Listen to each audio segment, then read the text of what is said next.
I want to thank first everybody who's joining us today to discuss this very critically important issue, protecting the rights of farmers to save and reuse their own seed. I'm pleased to be joined by my good friend Yves Perron, who's the agriculture critic from the Bloc Québécois, by Kathy Holzlander, Director of Research and Policy with National Farmers Union, and Abir Day, Director of Canadian Field Programs at Seed Change. They're joining us via Zoom, and obviously Yves is here, but you'll be hearing from them all very shortly. Today, this morning, we just came from the House of Commons, where I had the honor to rise and present a petition today signed by over 6,000 Canadians who are deeply concerned about the government's proposed changes to the plant breeders' rights regulations.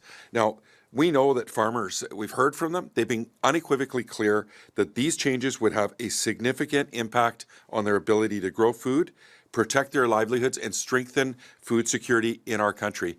Now, when Plant Breeders' Rights Act was amended in 2015, farmers rang the bell. They were concerned about it.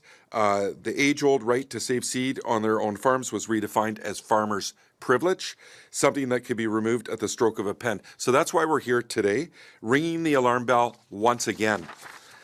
Powerful, we know that, that farmers, when they warned that future governments might side with these powerful multinationals, seeking to force them to buy seed every year and pay royalties rather than existing their traditional right to save and replant.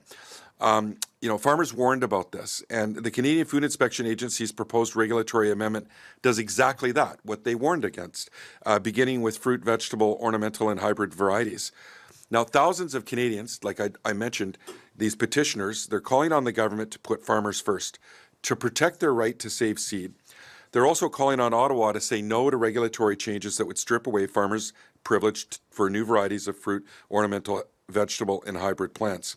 This is about protecting the rights of farmers and defending food security. It's why we're here today, to call on the government to abandon these harmful proposed regulatory amendments. Canada really should be providing more support to our public plant breeding system, which benefits farmers and the public.